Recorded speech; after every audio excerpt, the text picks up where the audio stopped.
Hello, dear friends. Listen, my people. You see what we are going through in the hands of the zoo. It is showing everywhere. Look at this lady and another lady. You will see her video after this. What they are going through in the hands of the military. This is a police officer, a lady, a married woman, and you will see Yesterday, another the one, Nigerian army an have officer, come out to a say that military officer. the senior officers that were involved in this case are innocent and that you're suffering from mental issues or you're mentally unstable. But what is your own side of the story? Um, Thank you very much for this great privilege, this great opportunity. Um, what really happened yesterday was just a cook-up story, just a planned work. Um, Myself and Abu Karim, we are in this, Kodin Abi Abu Karim, we are in the same unit. He was my CO. What unit is this? NACMC Ojo, Nigerian Army Cantonment Medical Center Ojo, where he was my CO. Koni Abdulkarim asked me to sleep with him at Eagle Store Hotel at about 700 hours p.m. He asked me to sleep with him, which I refused. What day was this? On Sunday, Date? on 27th February 2022. So he called me to sleep with him, which I was very, very surprised. And army is against it. In the army, it's called fraternization. It's a big offense in the army, which I refused to sleep with him because he's my superior. Ever since then, Colonel Abi Abkarim will inject me with Lakati injection, put me inside casket, popularly called body bag in the army. He will harass me, rape me, and at the end of the day, he will throw me inside psychiatric hospital to make it look as if what he is saying is true. So, hold on. Where does this rape happen and putting you in a body bag? When did all of this happen? And give me more details about it. This whole thing happened in our unit, Cantonment Medical Center, Ojo there. I have witness. Was this in his office or Inside his outside? office, inside the office, with uniform. Most times he will instruct soldiers to pin me down while they give me Lakati injection. Most times he will point gun at me. Most times he will handcuff me and harass me sexually and still take a picture of me and send to some senior officer to make it look as if I am actually mad. Which I tried my best to seek for redress. Sorry, I sought for redress. I went to legal service. I went to military police to report him. Was this after the first time or it had happened several times? Several times. He come to my house, sent soldiers to my house to harass me. Most times he will inject me inside his office, rape me. After raping me, he will still take video of me and send it to General I.B. Shelebo to make it look as if, because as at that time I was already complaining, seeking for intervention, begging some senior officers, people like General C.G. Musa, the current chief of defense staff. I told so many officers, I seek for redress, but nothing was done because he's my senior. Nobody was ready to give me a listening ear. So I exhausted all the procedures. I sought for redress using Section 179 of the Armed Forces, and nothing was done. Nobody believed me. After injecting me, he would strip me naked and throw me inside psychiatric hospital. And there, General I.B. Shelebo, Colonel Ogo will come there, they will be snapping me. They took picture of me, harassed me. Most times he denied me access to military course just because I refused to sleep with him. He denied me pass. I could not even see my family for years. He denied me pass. He denied me so many, many things in the army, that my welfare in the army. So after exhausting, going to legal service to complain, and nothing was done, going to military police to report, nothing was done because he's my superior. I'm his subordinate. I wrote a redress and nothing was done. So I went to social media to complain on the 9th of January 2024, and the Minister of Women Affairs intervened, and the Nigerian Army promised Nigerians that they are going to carry proper then sorry, they are going to carry out an investigation, which they did. So during the investigation, they took me to National Hospital. They took me to LDLA. At first, they took me to LDLA just to check to know if I abused substance, and they took me to National Hospital for medical evaluation, and the result turned out to be negative. And the Minister of Women Affairs requested me to write a voluntary letter, which I did. I submitted my voluntary letter to the Minister of Women Affairs, and she forwarded it to the Chief of Army Staff, and the Chief of Army Staff approved it. So what you're telling me now is that the army did not on its own discharge you? No. I wrote a discharge that I lost interest because of the inhuman treatment they did to me. The army also accused you of being mentally unstable. Are you mentally unstable? No. I'm perfectly okay. It was just a cook-up story. Because during the course of that investigation, the Nigerian army took me to National Hospital for medical evaluation, which turned out to be negative. That everything concerning it's just an allegation against me. Did you see the result that was sent to the Chief of Army Staff? Yes. As a patient, I have every right to ask my doctor and they told me that they could not diagnose me. Okay. They couldn't diagnose me.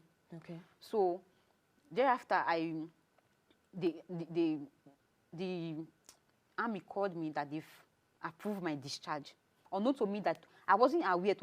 It was a cook-up story. Like the Chief of Army Staff called me on his own, and he told me that I should not worry, that I should just cooperate with them, that they are going to sort me and they are going to pay me off. So in the army, I served 5 years with the army. I only served 5 years, and I'm not eligible for pension because they boarded me out. That is where I was qualified for pension. And before one can be boarded out of the army, there are procedures. They will call you for interview.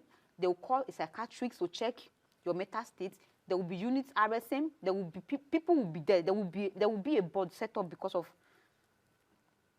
as in a BOI set up because of that shoulder to know if the shoulder is still fit to continue with the job. In my own case, nothing like that. So they did that to compensate me because of what Abdulkarim did to me. So before you go forward, why did you on your own decide to leave the army? I know my life was at risk, and the job, I lost interest in the job because there is a lot of malice in the job. Your juniors, younger ones they don't give their younger ones to speak. You don't have every right to speak. Even when your junior is misbehaving your senior is misbehaving to you, they don't listen to their subordinates. So what they listen to me at that time, they will find that meanwhile during their investigation, they saw everything. I submitted my evidence to them, and my eyewitness were there, and they know that what Abdulkarim did to me is very, very wrong. So I'm very, very surprised that they still come online and cook up a story just to make me look as if I'm a man, that is just to tell the whole wide world that I'm a mad person. I'm not a mad person. The investigation, the medical report that was during the medical evaluation that was carried out in National Hospital turned out negative. They could not diagnose me. Okay, so you said you decided on your own to leave the army Yes. because of the inhumane treatment. Yes. What reason did you give them? What was the reason you gave as why you were leaving the army? There was no progression because there was somebody, Abdulkarim, who was everywhere, my senior, a colonel. I'm a private soldier. I applied for courses. I applied for school. Imagine somebody raping me inside the office and nothing is being done, putting me inside caskets. It's called body bag. They normally use it in Northeast to bury soldiers who died during war. So he put me inside caskets. Imagine me seeking for redress. Nobody listened to me. Including the chief of defense staff could not listen to me. They did not believe what I was telling them, even with my evidence.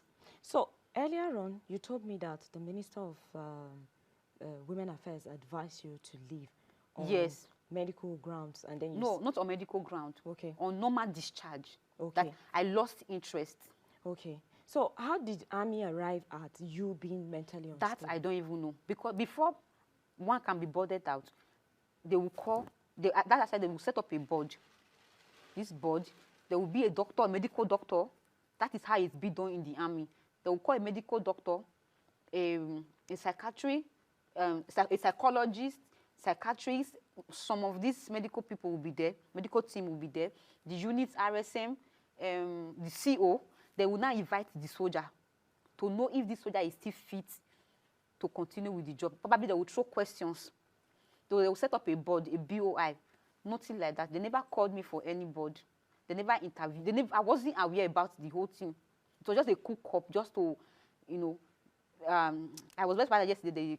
I saw, we see my news flying up and down that the army discharged me. Army never discharged me. It was the Minister of Women Affairs that requested me to leave the army, which I wrote a handwritten letter.